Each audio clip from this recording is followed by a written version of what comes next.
Good morning. Thank you for joining us.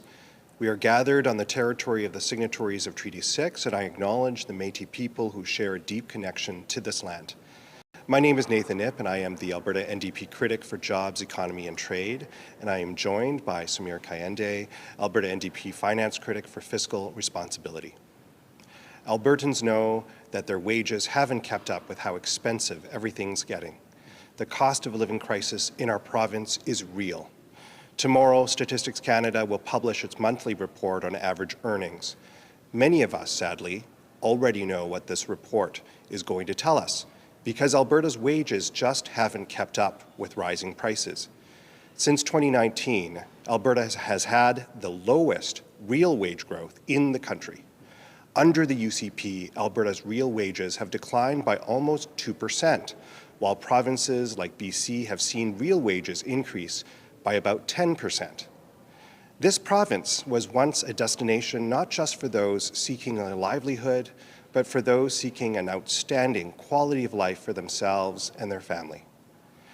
But today, despite all of our resources and incredible potential, Albertans are falling behind. The job-killing policies of the UCP are hurting Albertans. Tomorrow's report is going to be a snapshot of the province's economic health. Within the statistics about Alberta's lack of wage growth is a story of Albertan families not having the wages to always put healthy food on the table because of the high cost of groceries. Within these statistics is a story of a parent who is pulling their kid out of music lessons because they simply can't afford it. A lack of wage growth means a student might have to take a semester off university, hoping they can save enough for textbooks next year. A lack of wage growth means an Albertan who's at risk of losing their home next month, as high interest rates mean keeping up with mortgage payments becomes increasingly more difficult. A lack of wage growth means everyday Albertans who are struggling to get by. The cost of living crisis affects everyone in Canada, but Albertans are hit with the highest inflation rate in the country. And even when the UCP has the ability to do something about it, they decide to do the opposite. At every turn, the UCP is making existing economic challenges worse, pushing this province further and further into economic precarity. Skyrocketing rent prices, huge utility bills, and the most expensive electricity prices in Canada, high insurance rates, and all of that with stagnant wage growth. Albertans deserve good-paying jobs with wages that keep up with the affordability crisis, and the UCP is failing to provide Albertans with their basic needs. And I fear this will be reflected in tomorrow's report. I will now turn things over to Samir Kayande to talk a little bit more about how the UCP's policies are hurting wage growth in Alberta. Thank you, Nathan. Alberta's on the wrong track, but don't take my word for it. Ask the Albertans I talk to. Nobody in Alberta should have to struggle year after year with less and less money. That's not right. So let's talk about why. Let's talk about why Albertans are falling behind and why real wages are lower than they were in 2019. Economists tell me that higher wages come from improving productivity. And this is a government that unfortunately shatters productivity at every turn. Between the UCP's Job-Killing Sovereignty Act, the moratorium on renewables, new red tape, the complete failure to deliver on any sort of climate action plan, this government has successfully scared away billions of dollars of potential investment into this province. Many businesses want to create good jobs, but this government is making it hard for them to do that. This government's multiple failures make it easy to do business, increases uncertainty, and impacts the wages Albertans earn. Until the UCP, an Alberta Premier has never banned an investment in energy. Healthcare and education are essential services, and they're also big employers. By cutting back as they have, the government makes us poor by hiring less. By cutting back, the government makes us poor by burning out healthcare and education workers, forcing workers to leave their professions. In the past, people used to move to Alberta for good, high-paying jobs. Today, people moving here are looking for housing costs lower than Toronto and Vancouver.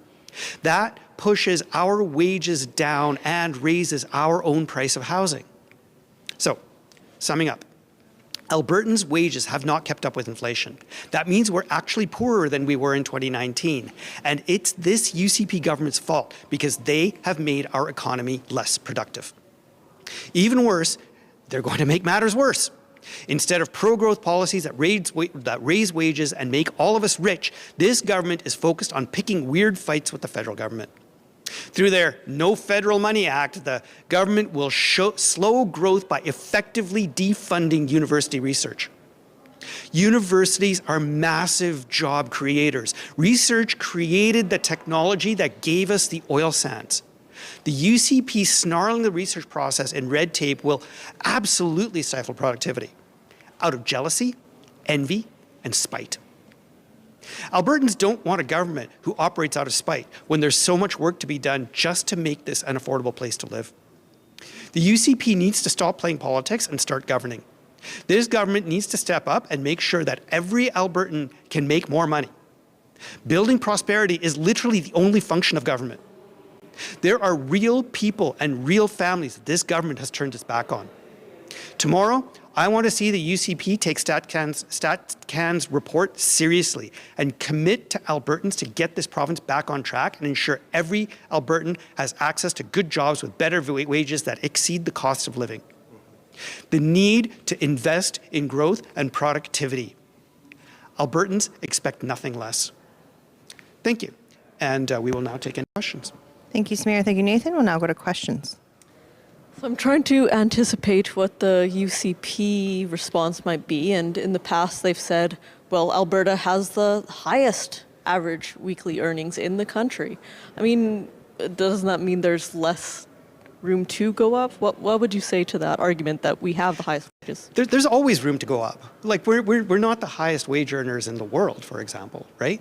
And this is a melting ice cube. All right? We can't look at the fact that wages are currently high and we're losing our advantage. We are losing our advantage every single month that data comes out. It is a melting ice cube, and it is, it's almost May now, and you know what happens to an ice cube out in the heat. It melts away, and then it's gone. Government's job is to make sure that we are looking a year, 2 years, 5 years into the future. This is not a good trend, and it's not going to last. And one of the reasons Alberta's had that higher wage is, as you mentioned, productivity in the oil and gas sector, for example. That's an industry that tends to have the highest wages and productivity, but we haven't seen capital investment in that area. I'm wondering what other factors could be at play for, or can you explain a bit more about that? Absolutely. Like capital investment is a big portion of it, for sure. And what we need is an economy that is diversified enough that it works at any oil price, right? That's what last election was about, right? Is to make sure that we have an economy that works at any oil price. The future is going to be sustainable and renewable and low carbon. And we need to be embracing that future. This is a government that has no plan to attract our fair share of the trillions of dollars of new investment that's going in to decarbonize our economy. And that's a big problem. Anything further?